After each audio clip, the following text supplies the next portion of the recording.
Hola, Muy bien. Marcelo, ¿cómo estás? ¿Está todo? ¿Sí? ¿Se puede empezar? Bien.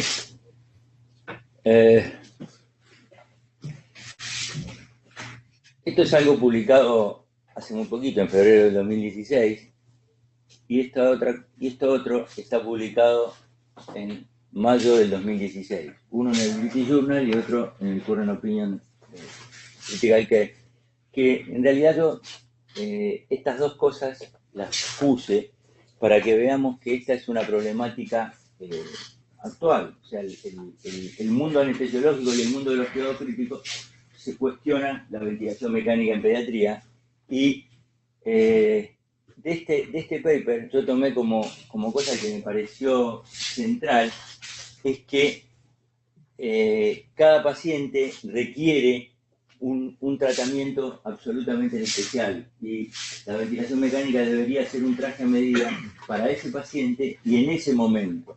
Y que la ventilación mecánica va a ir cambiando durante el transcurso del procedimiento si así lo requiriera.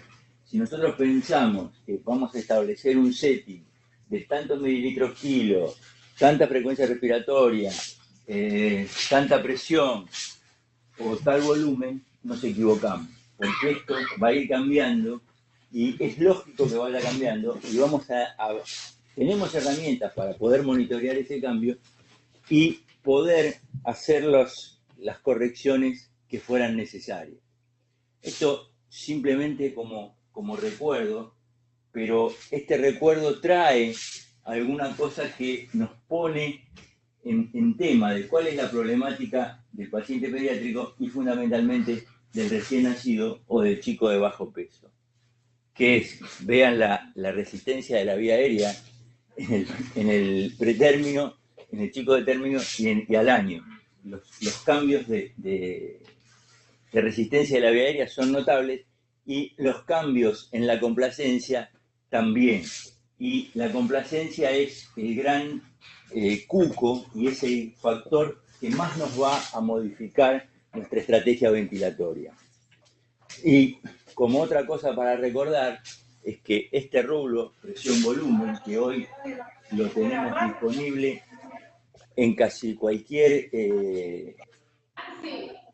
máquina de anestesia y ventilador, un monitoreo que uno incluya, nos permite simplemente con la observación de dos zonas en el rulo saber dónde estamos parados, que es el punto de inflexión inferior y el punto de inflexión superior, donde cada uno de estos representan dos fenómenos que ocurren en el alveolo durante la ventilación mecánica, que es dónde se produce la apertura alveolar y dónde comenzamos a sobredistender.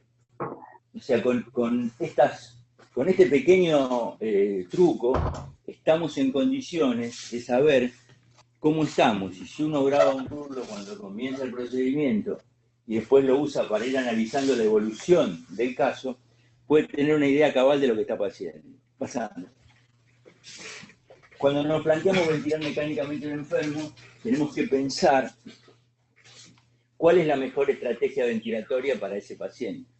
Y la primera cosa es tratar de generar los menores efectos adversos, desde lo ventilatorio y desde lo hemodinámico. Y creo que con esto vamos a estar casi todos de acuerdo, en que tenemos que usar un volumen talla de entre 6 y 8 mililitros, que vamos a tener que tener el mínimo driving pressure posible.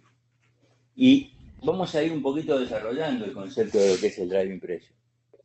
Y la otra cosa es que el espacio muerto no se debería disparar más allá del 0,30 al 0,35. Esto es un valor que cuando yo estudié fisiología respiratoria hace mucho tiempo, era impensable que al lado del paciente yo iba a poder tener la medida del espacio muerto. Y hoy con un monitoreo que lo vamos a ver en un momento, que es la capnografía volumétrica, podemos tener la medición del espacio muerto con distintos grados de precisión, pero tal vez sea el parámetro ventilatorio que más nos va a alertar de que a este paciente le está pasando algo. Bien.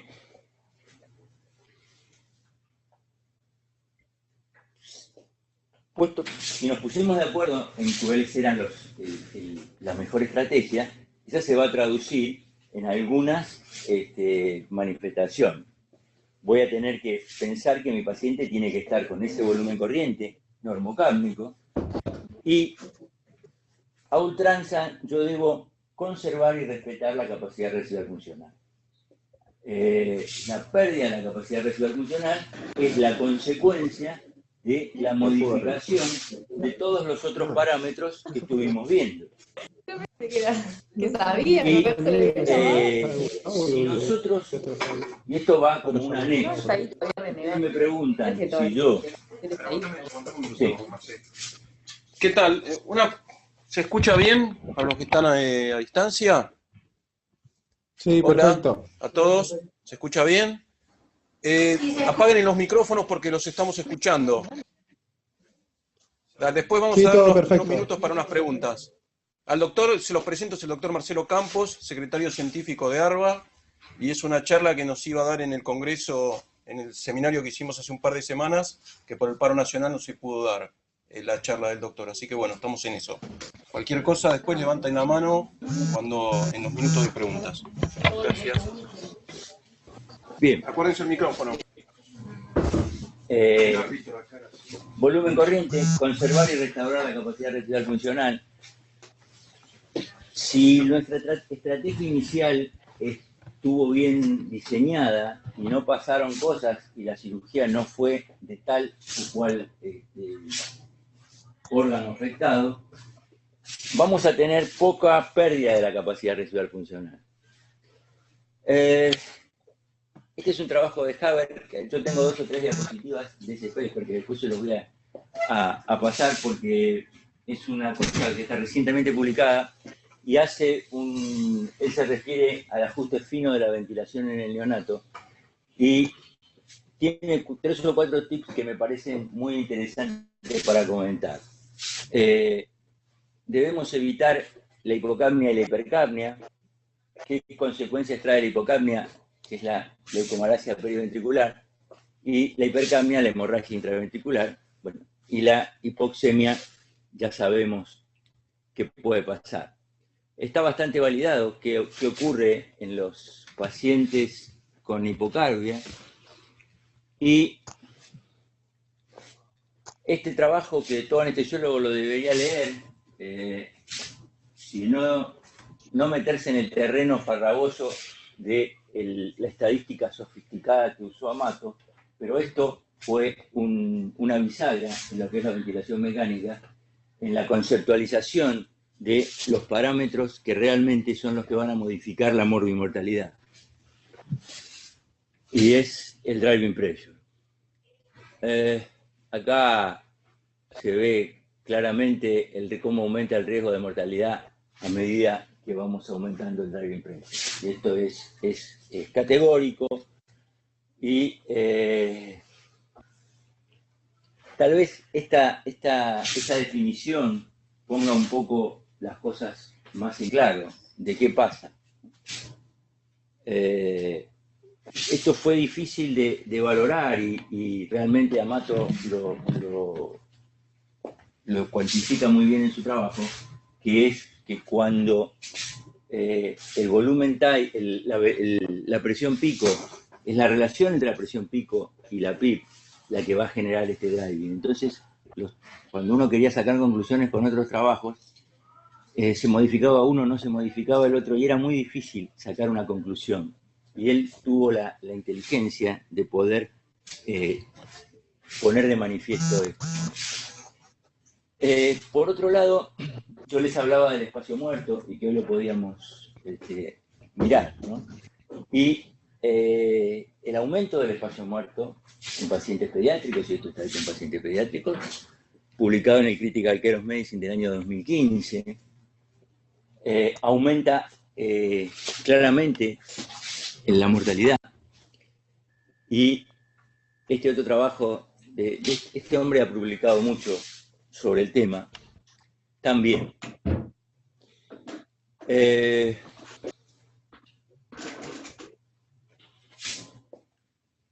La capacidad residual funcional, que es el parámetro que se modifica y es el que a nosotros nos va a terminar modificando el espacio muerto, se modifica y está validado en cirugías cardíacas congénitas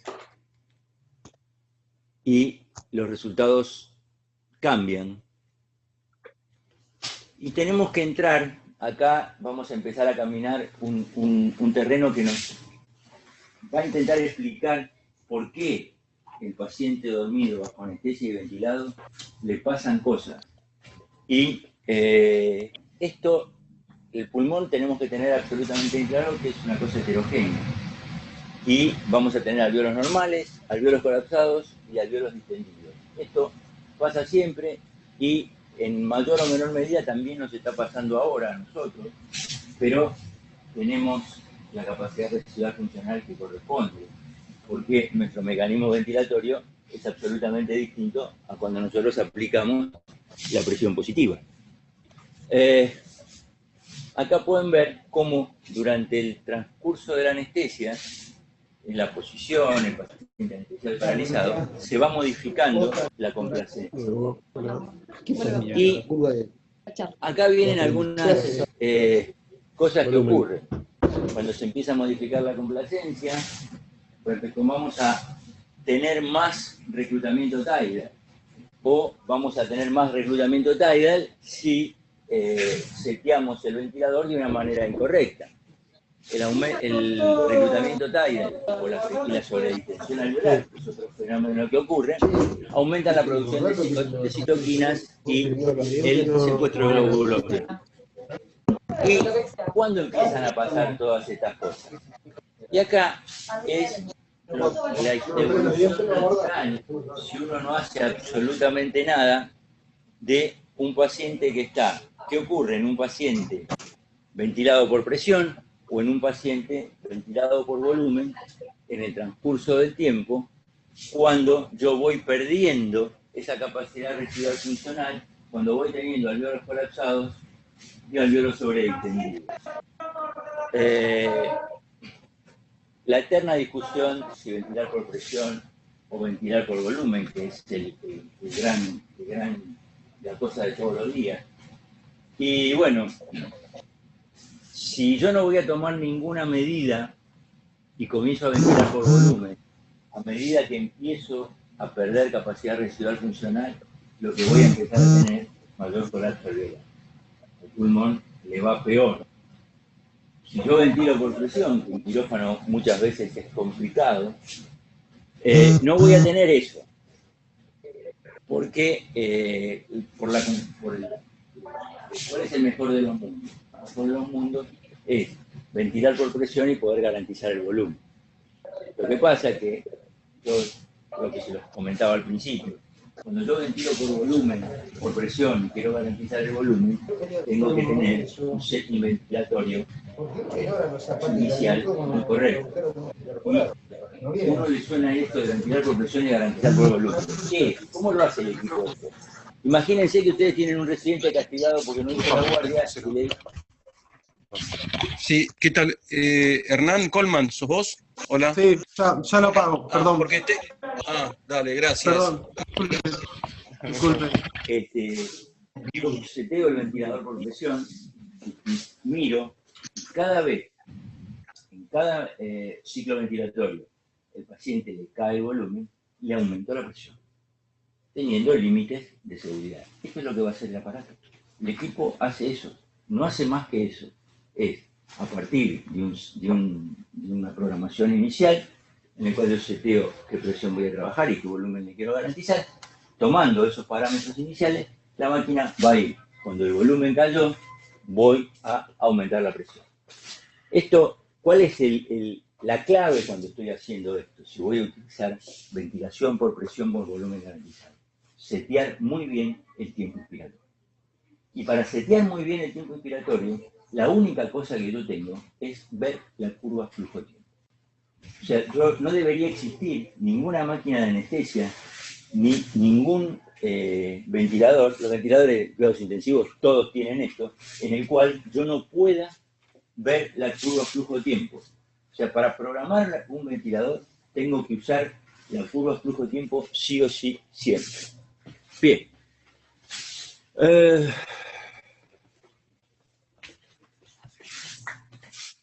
Cuando la presión es controlada no tengo riesgo de barotrauma, pero no entrego el volumen prefijado y va a haber una caída seguramente en el intercambio de CO2 y va por esta caída de la complacencia. Bien, y ahora vamos a pasar a empezar a ver cómo puedo monitorear esto con mecanismos muy sencillos, porque lo bueno de esta temática es que si uno conoce algunos trucos, con lo que tiene todos los días, puede darse cuenta qué es lo que está pasando. Esto es, en la vía aérea tenemos dos zonas que están bastante delimitadas, que es la zona donde hay conducción y donde hay convección. Hasta la dicotomía número 17 es la zona de conducción y de la dicotomía número 17 para abajo es la zona de convección y es donde se produce el intercambio gaseoso. Y esto, que parece muy teórico, que todos nos acordamos del libro de West, y cuando vimos en fisiología y cuando lo vimos en el curso médico especialista, hoy por hoy, esta zona, esto, yo lo puedo ver con la capnografía volumétrica. La capnografía volumétrica a mí me permite ver esto, qué está pasando en cada una de estas cosas desde la clínica, al lado del paciente. Y la segunda cosa que les quiero contar, que esto lo estudiamos todos. ¿Se acuerdan? Las famosas zonas de West. Bueno, bienvenidos al mundo de que esto no existe. Esto puede existir ahora en pacientes despiertos, que están en bipedestación, y es una explicación bastante... sirve para explicar algunos mecanismos del resistor de Starling, pero esta no es la realidad. Y nosotros queremos llevar esta realidad que decir, bueno, pero el enfermo está acostado, bárbaro. Entonces lo acuesto y va a pasar lo mismo. Voy a tener una zona inferior, una zona media y una zona superior. No es así. No es así. Esto es mentira.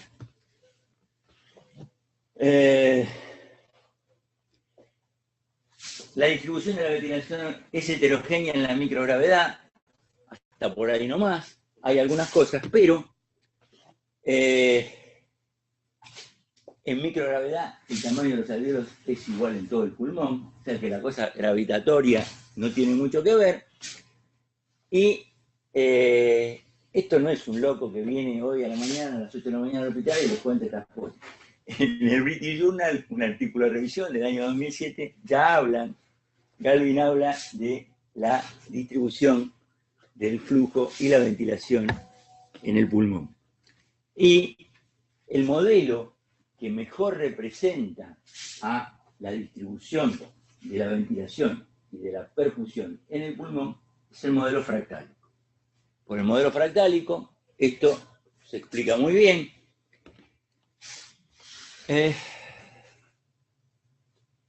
Hay mecanismos intrarregionales y interregionales de la inhomogeneidad del pulmón.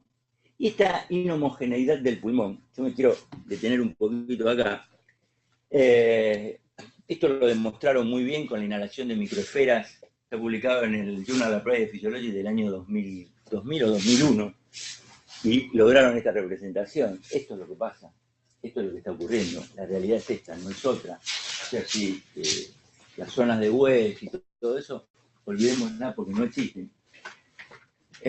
Si nosotros tuviéramos oxímetros de pulso, ustedes saben que lo que estamos viendo en el oxímetro de pulso es un fenómeno que se parece mucho a lo que le está pasando al enfermo, pero que tiene una disociación temporal, que lo que vemos, de acuerdo a cómo seteemos el monitor y a la calidad del monitor que tengamos, con suerte estamos viendo un muestreo de 10 segundos por atrás y muestreado durante 10 segundos.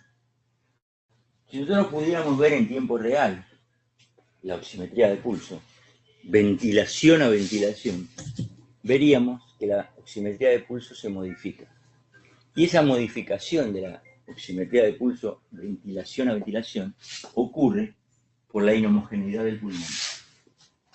El oxímetro de pulso, aparte de darnos la saturación, nos da muchísimas otras informaciones que seguramente con el devenir del tiempo, esto es un campo que está naciendo, diría yo.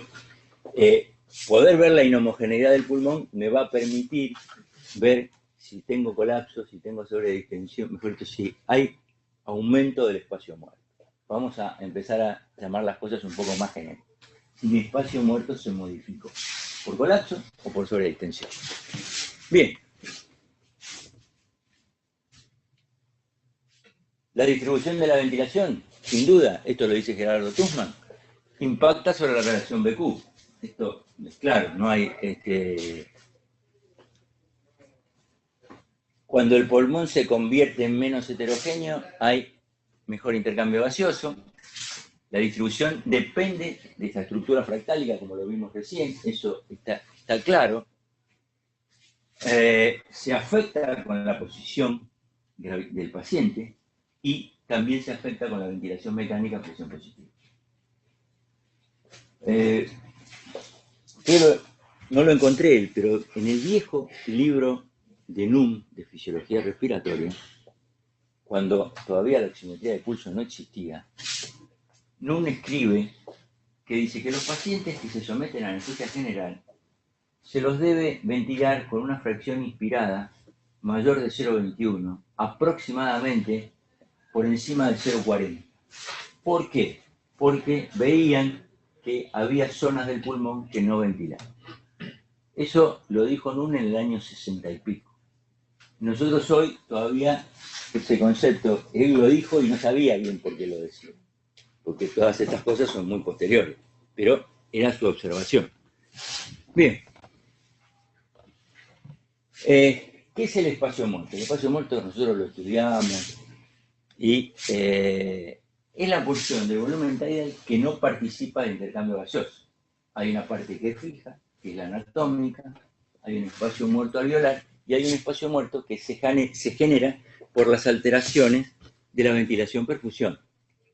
Acá está la formulita que cuando uno estudiaba decía, pero ¿esto para qué sirve? Porque no tiene aplicación clínica. Hoy tiene aplicación clínica, ustedes lo pueden ver, nosotros lo medimos, lo usamos. Y acá vamos a entrar en la parte, yo diría, más jugosa del tema, porque usando la oximetría de pulso y usando la capnografía volumétrica, si quieren, le pueden poner la ecografía pulmonar. Pueden saber algunas imágenes de ecografía pulmonar al final, de pulmones. No, perdí una carpetita que tenía en la compu donde tenía pulmones que tenían atelectasia y que los habíamos reclutado. La atelectasia vista por eco, reclutado, y el eco posterior, teníamos uno donde había, en esa zona, logramos con el Doppler ver el zoom. O sea, porque uno, en la zona que está telestática, va a ver el zoom. Si se pone con el eco, lo ve perfectamente. O sea que no es una cosa, una entelequia rara. Está y se puede ver. Y el oxímetro y la capnografía nos permiten sacar una conclusión de qué le está pasando al enfermo en ese momento. Y el mayor enemigo que tenemos para que esto pase desapercibido y no nos demos cuenta es la estructura 100%. Claro, la estructura 100% porque tiene 100% equilibrio. Ahora, ¿a usted no le suena raro que yo con el paciente despierto le pongo el oxímetro y satura 98%, lo duermo y si no le subo la fracción inspirada satura 93, 4, 91? No, es una... Entonces, ¿cuál es la solución correctora más fácil? Le subo la fracción inspirada. Cuando yo le subo la fracción inspirada, todo este argumento que tiene el poder ver que ese pulmón se pone más heterogéneo, se pierde. Porque la fracción inspirada me borra absolutamente todo esto. Entonces, como un mecanismo como un prototipo, un esquema de trabajo, es inducción, fracción inspirada del 80%. ¿Por qué 80%? Y no 100%. Y ahora después vamos a ver la imagen. Hay un trabajo hecho por en Destierna, en Uppsala, donde los tiempos de desaturación, usando 80 o 100, prácticamente no se modifican. Ya con 80% tengo menos posibilidades de generar atelectasia por reabsorción.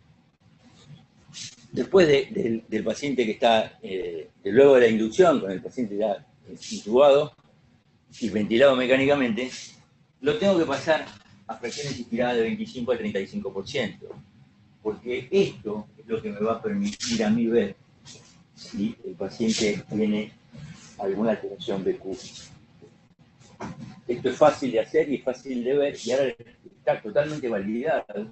Les voy a mostrar un par de trabajos, y hay un pequeño gráfico que cuando yo lo que hago, si el paciente no es un paciente sumamente crítico y que no tiene trastornos pulmonares antes y está estable hemodinámicamente, lo paso a 0,21%. Cuando uno lo ventila con aire y me toma un tiempo, es muy importante considerar qué va a pasar, porque la metodología de esto, que parece sencilla, en una máquina de anestesia hay que considerar algunos trucos, que es el volumen interno de la máquina. Cuando yo seteo determinada fracción inspirada, a mí lo que me importa es la fracción inspirada que tiene el paciente en la boca del tubo. Y a partir de ahí le doy 3 o 4 minutos y veo cuánto satura. Ahora vamos a ver las curvas de saturación FIO, y con eso voy a poder determinar bastante claro qué porcentaje de Jun tiene. Y eso me va a permitir tomar una conducta de qué voy a hacer con este enfermo. Si la inducción la hice correctamente, utilizando no un sistema de lineal abierto, sino utilizando el circuito circular con una pipa ajustada durante la inducción, es muy probable que a este paciente no le haya que hacerle nada y que no le sature, no le caiga la saturación cuando yo bajo la fracción inspirada. El problema es que el pulmón se me derrumba si la inducción no es la adecuada. Bien.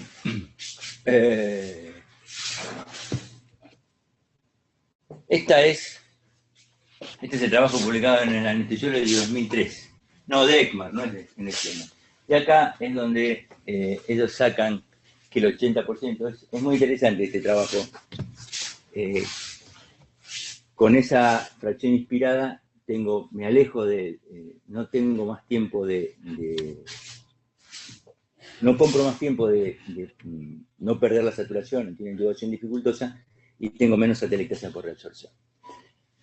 Y esto está publicado por Jones en el año, creo que 99 o 2000, y Tussman el año pasado o el anteaño hizo un trabajo que se publicó en Anestesia y Analgesia sobre esto aplicado en obesos morbos. Con este pequeño gráfico yo claramente sé dónde está ubicado mi enfermo. 0,21 de FIO o 0,30, 3 a 4 minutos de fracción inspirada, 0,21, 0,25, 0,35, depende del enfermo, y voy a saber si tengo Jun o no. Y esto me va a permitir tomar la decisión si lo tengo que reclutar, no lo tengo que reclutar, modificarle la PIP. Sí hay una cosa que esto, si ustedes tienen el paciente que está junteando, lo ponen con aire ambiente o 0,25, satura 90%, tiene más de 20% de Jun, solamente no le suban la PIP. Porque si solamente le suben la PIP, lo que van a hacer es sobredistender. Esto es absolutamente claro y categórico. Si ese paciente, podemos decir, pueden hacer las tres cosas. Lo pusieron con 0,25, satura 90%, tengo el ecógrafo. Lo miro y voy a encontrar la atelectasia. Lo puedo reclutar, vuelvo a mirarlo, la atelectasia desapareció. Y si tengo la camografía volumétrica, que después vamos a hablar un poquito, en este hospital hay muchos camógrafos volumétricos. O sea, la camografía volumétrica no es una ciencia rara, que vino de la NASA y que hay que tener aparato especial. Acá en el Hospital Garrahan hay, en la sala de cuidado de terapia intensiva, en el 25 tienen, creo que uno en cada cama, más o menos. No, Así que, no, ¿cómo? tienen dos. ¿Cómo? Solo dos. ¿Solo dos? Sí. Es una herramienta que, y acá me corro un poquito de la charla, y si todos queremos tener el mejor monitoreo hemodinámico, ¿no? Ni poder medir volumen minuto, todo eso está bárbaro, pero si yo no mido íntimamente qué le está pasando al pulmón, todas estas otras cosas que estoy midiendo están alteradas o modificadas por lo que le está pasando al pulmón. Eso es una verdad. O sea que hoy, y en algunas patologías, y esto vale la pena hacer el comentario, es en el cual paciente con hipertensión pulmonar, yo no debería administrar ningún vasodilatador pulmonar si no sé que el enfermo tiene un espacio muerto normal. Porque si el espacio muerto no es normal, lo que voy a hacer es aumentar la hipoxia. Porque voy a aumentar el shock, porque voy a revertir la vasoconstricción pulmonar. O sea que es una... Díganme si cuántas veces hemos usado oxígeno y no sabíamos que eso estaba pasando. Esto es una realidad, no es no es ninguna cosa rara. Bien. ¿Cómo se usa racionalmente la oximetría de pulso? Conocer el valor basal del aislamiento, que esta es otra cosa importante. Porque, está bien, en los chicos con cardiopatía cianótica uno se sabe, te satura tanto. Pero por ahí en el adulto, uno pretende que un adulto sature con aire ambiente 96% y el señor, cuando llegó, saturaba 91%. Porque es un EPOC, porque tiene... O sea que es un detalle que tenemos que tener en cuenta. Bueno, y esto es un poco resumen lo que yo les estaba diciendo recién. Cuando nosotros detectamos, y acá podemos hacer el doble juego, estamos ventilando y vemos que empezamos a perder complacencia, empezamos a perder capacidad respiratoria funcional. Bajamos la FIO y vemos que cuánto puntea. Podemos hacer el doble control si estamos haciendo eso. Bien. Y la capnografía volumétrica, esto se publicó en el 2014, lo publicó Gerardo con Jared Sidman. La verdad que es un método que llegó para quedarse. Hay que conocer, para poder interpretar la capnografía volumétrica, hay que conocer un poquito de mecánica ventilatoria. Fundamentalmente no es necesario tener un conocimiento ultra profundo del tema, pero saber que hay una parte que hay convección y que hay difusión, ver qué es el espacio muerto alveolar, qué pasan, y ahora lo vamos a ir desgranando. Esto es un capnograma volumétrico. No me quiero detener demasiado en esto, pero esta parte está midiendo la vía de convección, de conducción. Y la fase 3, que es esta, esto mide qué le está pasando el CO2, el alveolo está depositando en el... Estoy midiendo el CO2 que está saliendo de los alveolos. Con lo cual uno también puede recurrir a algún truquito de bajar la frecuencia respiratoria, si no usa radiografía volumétrica. Cuando uno baja la frecuencia, el CO2 que está midiendo es casi todo el CO2, porque es el CO2 de los alveolos que tienen constante de tiempo más lento, al haber bajado la frecuencia. Es lo que estarían por acá.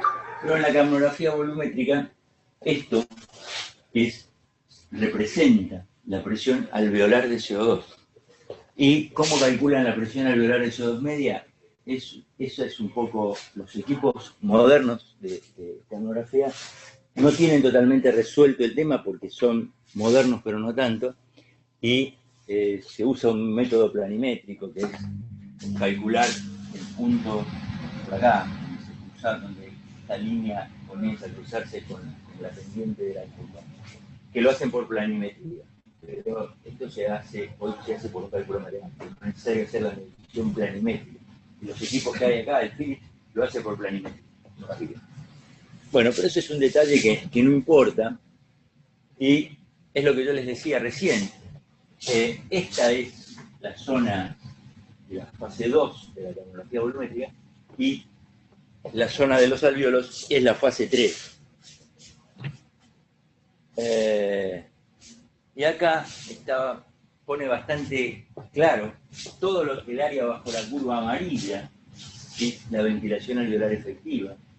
Este es el espacio muerto alveolar y esta es la presión arterial del CO2. Y lo vamos a pasar rápido para no detenernos, pero ¿cómo estamos de tiempo, Andrés? Está bien. 15. Podemos. ¿Cómo? 5, 9 y 10 también no pasa nada. Bárbaro. Si me dice algo fina, digo, estoy con vos, no pasa nada. Bueno, esta es la ecuación de Bohr para el cálculo del espacio muerto, donde este señor Einthoff hace unas modificaciones para tomar el concepto de alvéolos efectivamente perfundidos. Y este es un capnograma, típico capnograma de capnografía volumétrica. Y acá volvemos a ver lo mismo. Esto no tiene ningún sentido quedarnos con esto, pero lo que podemos ver es que tenemos el espacio muerto real, el espacio muerto aparente, y van a estar dados fundamentalmente por las alteraciones de la ventilación-perfusión que tengamos. Nuestro gran enemigo es el aumento del espacio muerto. Esto es claro, y la capnografía volumétrica, esto es cosa pediátrica, realidad de pediatría. Claramente, cuando el espacio muerto aumenta la mortalidad del enfermo. Eso es y esto que se acaba de publicar, lo traigo porque hay alguna discusión, no mucha, hay alguna discusión sobre si la capnografía volumétrica sirve o no sirve en el recién nacido y en los pacientes pediátricos.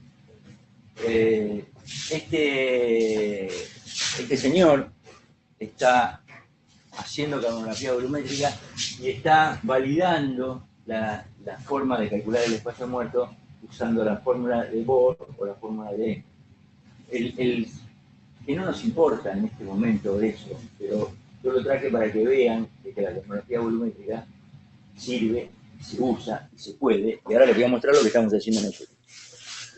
Bien, y siempre la mitad de la biblioteca dice una cosa y la mitad de la biblioteca puede decir lo contrario. Y en Sliss Malish publica en el 2016 y él dice que no sirve porque no hay fase 3. Esto yo lo he visto, esto me ha pasado. Y yo no pensaba que era la capnografía volumétrica. Por suerte, no pensé que era el aparato el que me servía. Al paciente le estaba pasando algo. Yo no lo tengo graficado porque en ese momento era un chiquito de 3 kilos y tenía una coartación de aorta severa con un arco aórtico bastante hipoplásico.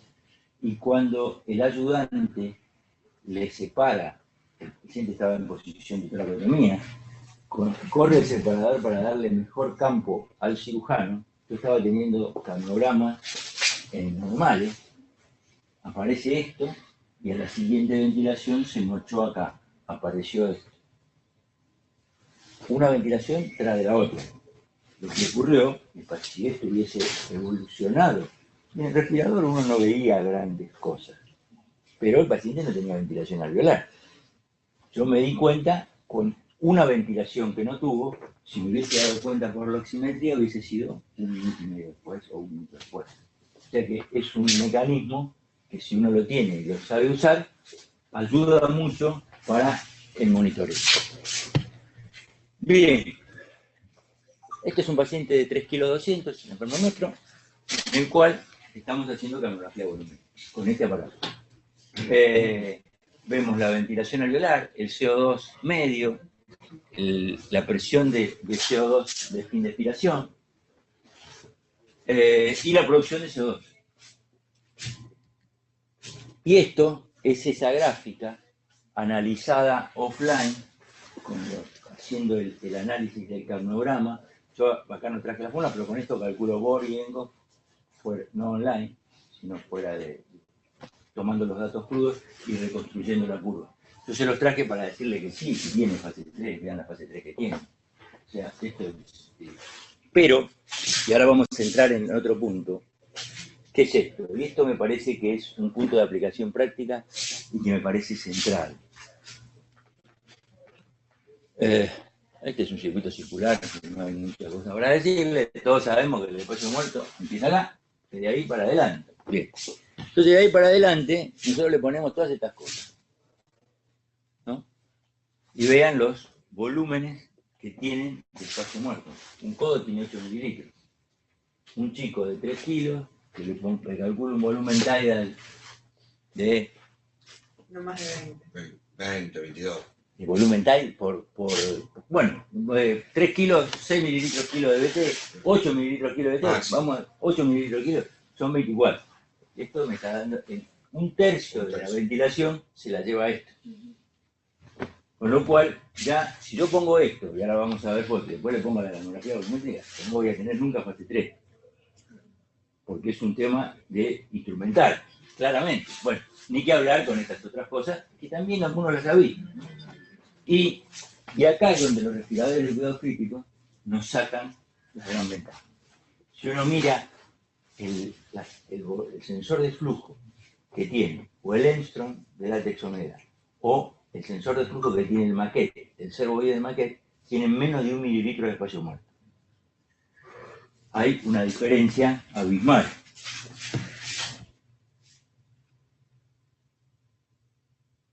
Esto es la forma que nosotros trabajamos y tenemos un circuito con una pieza de NIC que tiene 0,5 mililitros de espacio muerto y el sensor del capnógrafo que tiene 1 mililitro de espacio muerto mismo. O sea que yo acá, entre esto, y acá, tengo menos de 2 mililitros de espacio muerto. Eso medido con agua, o sea que es una medición absolutamente clara. Y este es un paciente de 3 kilos 200. Y miren lo que pasa. Este es un sensor pediátrico de una máquina de anestesia. Es un sensor de flujo proximal de una máquina de anestesia que tiene 2,8 mililitros de espacio muerto. Entonces, si pongo esto, lo he hecho la prueba. Poner esto y poner el sensor del capnógrafo y las curvas que uno tienen más espacio muerto que ventilación alveolar. O sea que no es lo... Si ven, también es otro paciente chiquitito, miren la fase 3 que tenemos. Y uno va teniendo ventilación a ventilación a ventilación alveolar. Si uno está haciendo este monitoreo, sabe cuando rápidamente se desvió que al pulmón le empezó a pasar algo. Empezó a tener una disminución de la... Y lo que pasa es que perdemos capacidad residual funcional. O también puede ocurrir que caiga el CO2 porque el paciente tiene un cuadro de bajo gasto, ¿no? O sea, hay que poder, hay que mirar las dos caras del sistema. Este es el sensor. Esta es una imagen de un paciente que por reclutamiento, donde se ve perfectamente el pulmón ventilado, aireado, bien. Es una imagen muy fácil de aprender, muy fácil de obtener, rápido, para ver esto. Y nada más. Yo no me quise ahondar en el tema de PIP, no PIP, reclutar o no reclutar. La verdad que cuando uno analiza la literatura y ve los trabajos, que hay algunos acá, todos tienen mucho, yo no sé si sesgo o si sesgo es la palabra adecuada, pero algunos usan técnicas de ventilación que yo no se las haría ni a un perro que quiero. La población de pacientes es absolutamente heterogénea y, por lo que veíamos recién, la ventilación es un traje a medida que cambia en todo el transcurso del acto quirúrgico. O sea, si yo no me pongo en la cabeza, esto no me va a ir bien. Tengo que perder la idea de tengo que reclutar o no tengo que reclutar. Tendré que reclutar a los pacientes que perdieron capacidad respiratoria. Y eso lo voy a ver con la saturación o con la camografía volumétrica. Son dos mecanismos no invasivos. La camografía volumétrica es un poco más compleja, pero hay que amigarse porque es la cosa que se va a instalar. Y con la curva de saturación FIO es bastante fácil. O sea, uno no tiene mucha cosa. Y tener mucho cuidado sobre todo cuando ventilamos por volumen, con el espacio muerto instrumental que vamos a generar, porque corremos el riesgo de estar ventilando el espacio muerto. Y hoy las máquinas que calculan con volumen interno, todo eso, usemos para hacer todos los cálculos el circuito desplegado y el circuito que vamos a usar en el enfermo y hagámoslo con cada paciente. Esa es un poco la...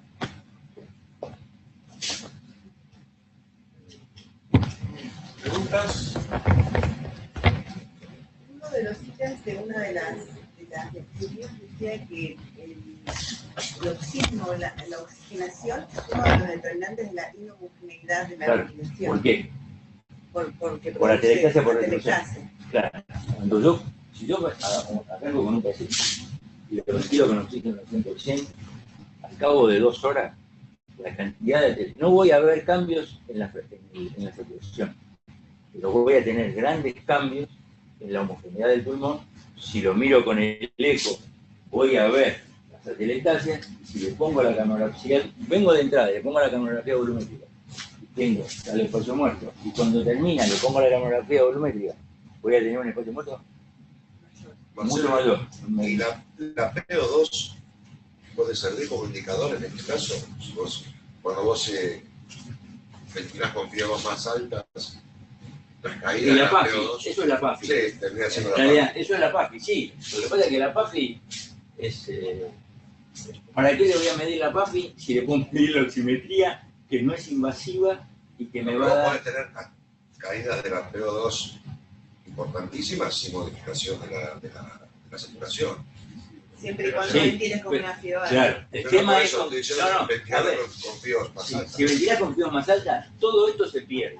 O sea, claro. todo el concepto Está bien. de poder ver qué pasa con el BQ se perdió cuando vos ventilaste con FIO más alta. Ese es el problema, ¿no?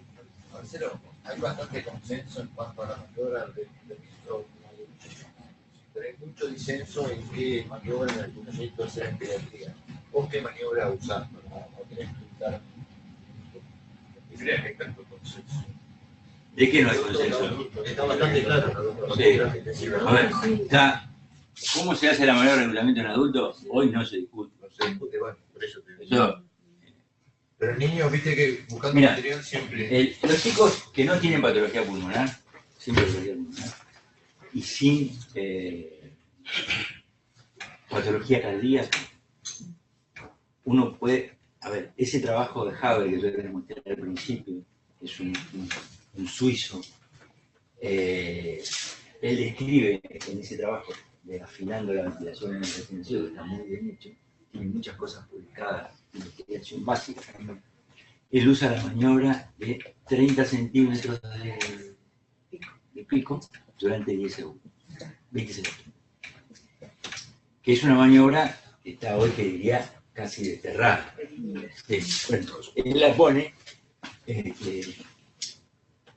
el adulto está totalmente, en el adulto no tiene repercusión hemodinámica muy grande, y en el chico, probablemente en el chico sano, tenga poca repercusión.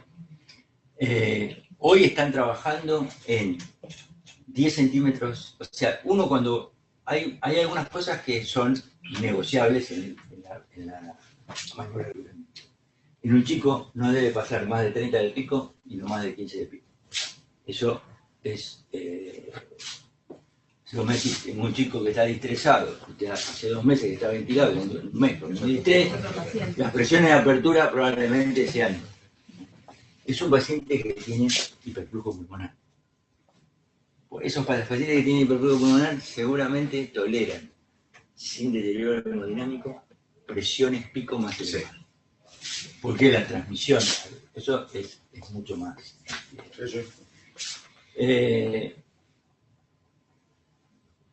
Ahora están trabajando en poner 10 de PIP y poner al paciente en decúbito lateral, en un decúbito lateral, y después ponerlo en el otro decúbito lateral.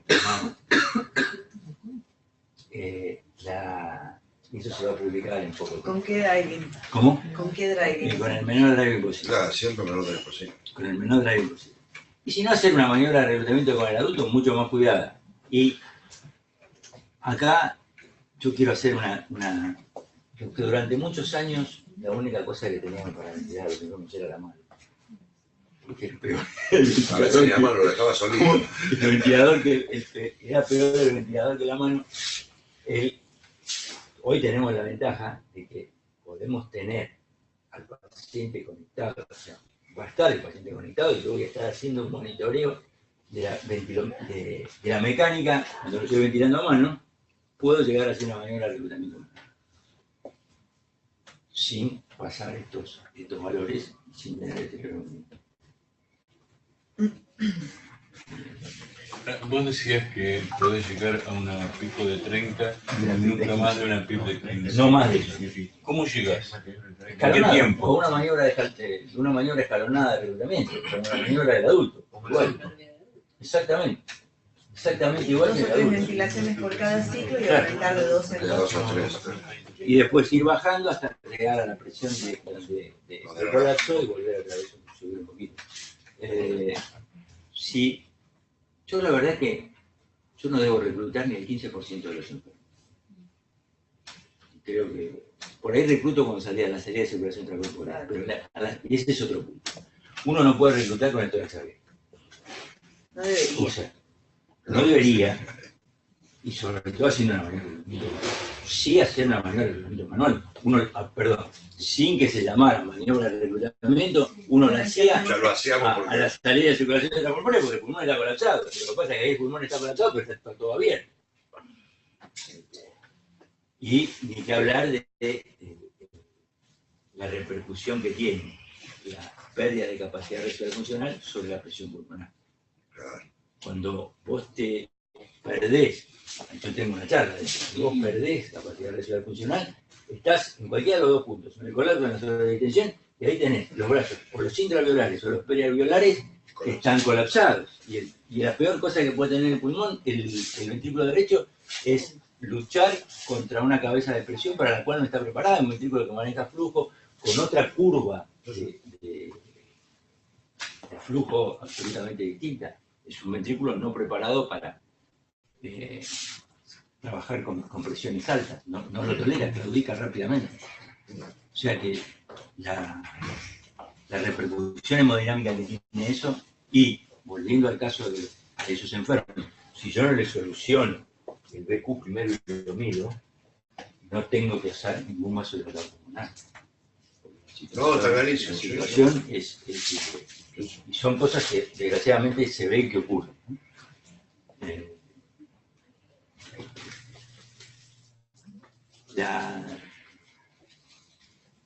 La ventilación en el paciente dormido, yo creo que el mayor enemigo que nosotros tenemos es el equipamiento, en el chico chiquitito, y la verdad que si uno no tiene que hacer anestesia inhalatoria, lo mejor que puede hacer es usar un ventilador de cuidados intensivos. En un paciente grave, un recién nacido grave, no dudo en ventilarlo con un ventilador de cuidados intensivos.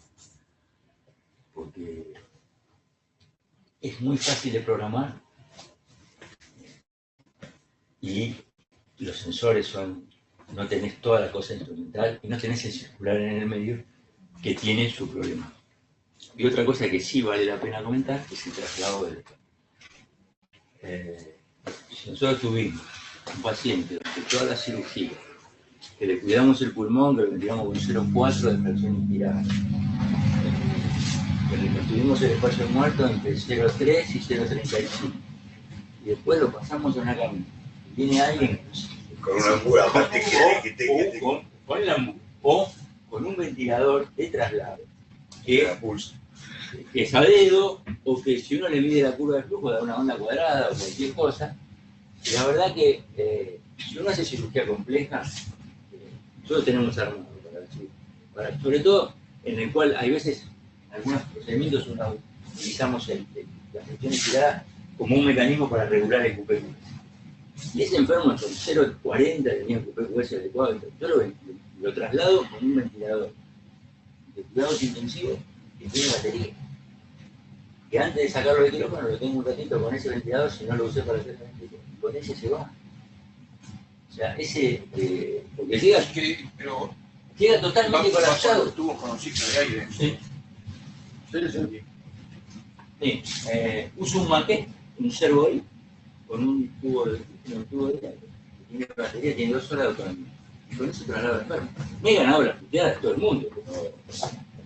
No, Pero la verdad que el que no llega colapsado llega con 14 de CO2. Entonces, No sabes cómo llega. la verdad que el traslado, nosotros tenemos un protocolo que lo estamos por largar en cualquier momento, pero lo vamos a hacer en el centro de simulación, que es el traslado del paciente. Trasladar un muñeco, una computadora mecánica pulmonar, a mano, durante una distancia que puede ser 150 metros. Tal cual, 200 metros ventilando con una mula. Y la verdad que para el traslado se usan los peores ventiladores. Sí, cuando tenés ventiladores. Bueno, cuando tenés ventiladores.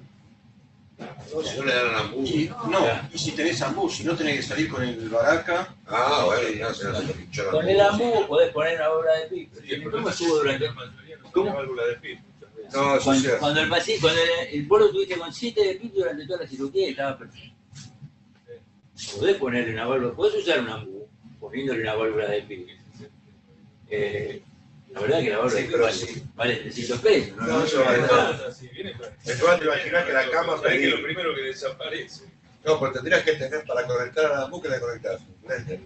Bueno, Sí, ya claro. estamos en hora. A mí me parece, digamos, que venimos discutiendo esto todo el año y el desafío, me parece, para este año es la utilización de ecografía. Ahora pedimos 2 ecógrafos nuevos y vamos a empezar a hacer ecopulmonar. De hecho, hicimos un taller con el americano que vino y lo que es ecografía volumétrica. Así que bueno, Marcelo, del interior, chicos, silencio, por favor. Del interior, ¿alguna pregunta? ¿Está todo bien? ¿Alguna pregunta? ¿Están despiertos? Están, pero... Igual yo no 2 corchazos se pegaron. ¿ven a vos o ven solamente el monitor de la cosa de Marcelo? Hola, ¿están todos despiertos los del interior? Un saludo. Listo. ¿Alguna pregunta? Ahí está, bien. Bueno, damos por finalizado el Ateneo. Nos vemos el primer jueves de junio. Así que bueno, muchas gracias y nos vemos la próxima. Y bueno, vamos a laburar. Le agradecemos a Marcelo. Gracias.